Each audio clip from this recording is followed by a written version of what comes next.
14वां अध्याय। अपशकुन देखकर महाराज युधिष्ठिर का शंका करना और अर्जुन का द्वारका से लौटना। सूत जी कहते हैं, स्वजनों से मिलने और पुण्य श्लोक भगवान श्री कृष्ण अब क्या करना चाहते हैं, यह जानने के लिए अर्जुन द्वारका गए हुए थे। कई महीने बीत जाने पर भी अर्जुन वहां से लौटकर नहीं आए। धर्मराज युधिष्ठिर को बड़े भयंकर अपशकुन दिखने लगे।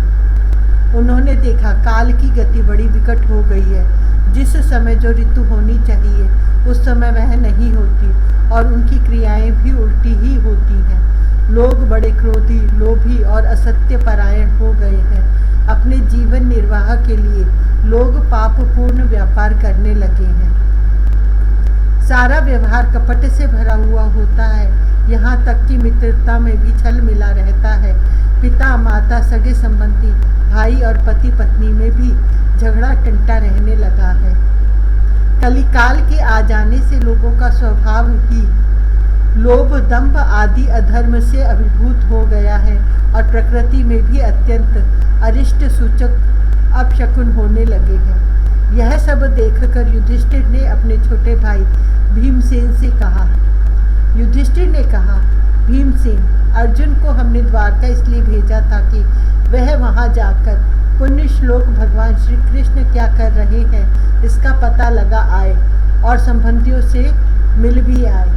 तब से 7 महीने बीत गए, किंतु तुम्हारे छोटे भाई अब तक नहीं लौट रहे हैं। मैं ठीक यह नहीं समझ पाता हूँ कि उनके न आने का क्या कारण है। कहीं देवर्षि नारद के द्वारा बतलाया हुआ वह समय तो नहीं आ पहुँचा है जिसमें भगवान श्री कृष्ण अपने लीला विग्रह का संवरण करना चाहते हैं। उन्हीं भगवान की कृपा से हमें यह संपत्ति, राज्य, स्त्री, प्राण, कुल, संतान, शत्रुओं पर विजय और स्वर्ग आदि लोकों का अधिकार प्राप्त हुआ है। भीमसेन, तुम तो मनुष्यों में व्याघ्र के समान बलवान हो। देखो तो सही, आकाश में उल्कापात आदि, पृथ्वी में भूकंप आदि और शरीरों में रोग आदि कितने भयंकर अपशकुन हो रहे हैं। इनसे इस बात की सूचना मिलती है कि शीघ्र ही हमारी बुद्धि को मोह में डालने वाला कोई उत्पात होने वाला है। प्यारे भीमसेन, मेरी बाईं जांघ, आंख और भुजा बार बार फड़क रही है। हृदय जोर से धड़क रहा है। अवश्य ही बहुत जल्दी कोई अनिष्ट होने वाला है। देखो, यह सियारिन उदय होते हुए सूर्य की ओर मुँह करके रो रही है। अरे, उसके मुंह से तो आग भी निकल रही है। यह कुत्ता बिल्कुल निर्भय सा होकर मेरी ओर देखकर चिल्ला रहा है। भीमसेन, गौ आदि अच्छे पुरुष मुझे अपने बाएं करके जाते हैं और गधे आदि बुरे पुरुष मुझे अपने दाहिने कर देते हैं। मेरे घोड़े आदि वाहन मुझे रोते हुए दिखाई देते हैं। यह मृत्यु का दूत पेडुखी उल्लू और उसका प्रतिपक्षी कौआ रात को अपने कर्ण कठोर शब्दों से मेरे मन को कंपाते हुए विश्व को सूना कर देना चाहते हैं। दिशाएं धुंधली हो गई हैं। सूर्य और चंद्रमा के चारों ओर बार बार मंडल बैठते हैं। यह पृथ्वी पहाड़ों के साथ कांप उठती है। बादल बड़े जोर जोर से गरजते हैं और जहां तहां बिजली भी गिरती ही रहती है। शरीर को छेदने वाले धूली वर्षा से अंधकार फैलाने वाली आंधी चलने लगी है। बादल बड़ा डरावना दृश्य उपस्थित करके सब और खून बरसाते हैं। देखो, सूर्य की प्रभा मंद पड़ गई है। आकाश में ग्रह परस्पर टकराया करते हैं। भूतों की घनी भीड़ में पृथ्वी और अंतरिक्ष में आग सी लगी हुई है। नदी, नद, तालाब और लोगों के मन क्षुब्ध हो रहे हैं। घी से आग नहीं जलती। यह भयंकर काल न जाने क्या करेगा। बछड़े दूध नहीं पीते, गौएं दुहने नहीं देती। गौशाला में गौएं आंसू बहा बहा कर रो रही हैं। बैल भी उदास हो रहे हैं। देवताओं की मूर्तियां रो सी रही हैं। उनमें से पसीना चूने लगता है और वे हिलती डोलती भी हैं। भाई, ये देश, गांव, शहर, बगीचे, खाने और आश्रम श्रीहीन और आनंद रहित हो गए हैं। पता नहीं ये हमारे किस दुख की सूचना दे रहे हैं। इन बड़े बड़े उत्पातों को देखकर मैं तो ऐसा समझता हूँ कि निश्चय ही यह भाग्यहीना भूमि भगवान के उन चरण कमलों से, जिनका सौंदर्य तथा जिनके ध्वजा, वज्र, अंकुश आदि विलक्षण चिन्ह और किसी में भी कहीं भी नहीं है, रहित हो गई है। शौनक जी, राजा युधिष्ठिर इन भयंकर उत्पातों को देखकर मन ही मन चिंतित हो रहे थे कि द्वारका से लौटकर अर्जुन आए।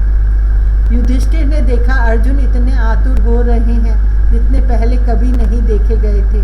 मुंह लटका हुआ है, कमल सरीखे नेत्रों से आंसू बह रहे हैं और शरीर में बिल्कुल कांति नहीं है। उनको इस रूप में अपने चरणों में पड़ा देखकर युधिष्ठिर घबरा गए। देवर्षि नारद की बातें याद करके उन्होंने सुहृदों के सामने ही अर्जुन से पूछा।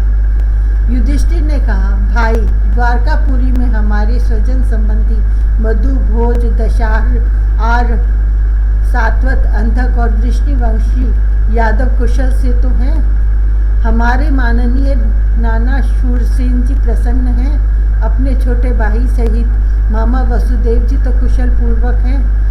उनकी पत्नियां हमारी मामी देवकी आदि सातों बहिनें अपने पुत्रों और बहुओं के साथ आनंद से तो हैं। जिनका पुत्र कंस बड़ा ही दुष्ट था, वे राजा उग्रसेन अपने छोटे भाई देवक के साथ जीवित तो है ना।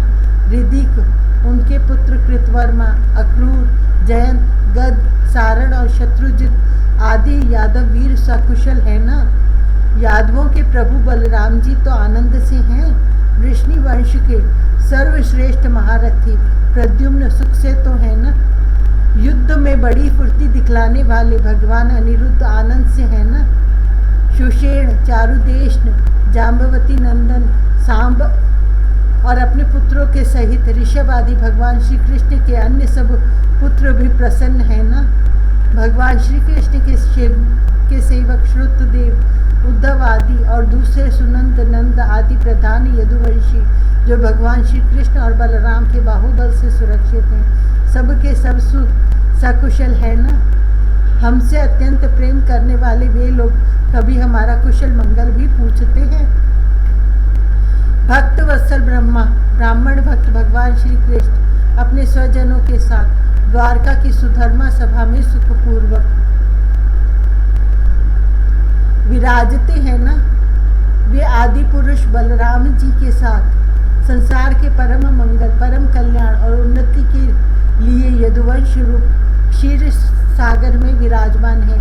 उन्हीं के बाहुबल से सुरक्षित द्वारकापुरी में यदुवंशी लोग सारे संसार के द्वारा सम्मानित होकर बड़े आनंद से विष्णु भगवान के पार्षदों के समान विहार कर रहे हैं। सत्यभामा आदि 16,000 रानियां प्रधान रूप से उनके चरण कमलों की सेवा में ही रत रहकर उनके द्वारा युद्ध में इंद्र आदि देवताओं को भी हराकर इंद्राणी के भोग योग्य और उन्हीं की अभीष्ट पारिजात आदि वस्तुओं का उपभोग करते हैं। यदुवंशी वीर श्री कृष्ण के बाहुदंड के प्रभाव से सुरक्षित रहकर निर्भय रहते हैं और बलपूर्वक लाई हुई बड़े बड़े देवताओं के बैठने योग्य सुधर्मा सभा को अपने चरणों से आक्रांत करते हैं। भाई अर्जुन, यह भी बताओ कि तुम स्वयं तो कुशल से हो ना। मुझे तुम श्रीहीन से दिख रहे हो। वहाँ बहुत दिनों तक रहे, कहीं तुम्हारे सम्मान में तो किसी प्रकार की कमी नहीं हुई? किसी ने तुम्हारा अपमान तो नहीं कर दिया? कहीं किसी ने दुर्भावपूर्ण अमंगल शब्द आदि के द्वारा तुम्हारा चित्त तो नहीं दुखाया? अथवा किसी आशा से तुम्हारे पास आए हुए याचकों को उनकी मांगी हुई वस्तु अथवा अपनी ओर से कुछ देने की प्रतिज्ञा करके भी तुम नहीं दे सके? तुम सदा शरणागतों की रक्षा करते आए हो। कहीं किसी भी ब्राह्मण, बालक, गौ, बूढ़े, रोगी, अबला अथवा अन्य किसी प्राणी का जो तुम्हारी शरण में आया हो तुमने त्याग तो नहीं कर दिया? कहीं तुमने अगम्या स्त्री से समागम तो नहीं किया अथवा गमन करने योग्य स्त्री के साथ असत्कार पूर्वक समागम तो नहीं किया? कहीं मार्ग में अपने से छोटे अथवा बराबरी वालों से हार तो नहीं गए? अथवा भोजन कराने योग्य बालक और बूढ़ों को छोड़कर तुमने अकेले ही तो भोजन नहीं कर लिया? मेरा विश्वास है कि तुमने ऐसा कोई निंदित काम तो नहीं किया होगा जो तुम्हारे योग्य न हो न हो। अपने परम प्रियतम अभिन्न हृदय परम सुहृद भगवान श्री कृष्ण से तुम रहित हो गए हो।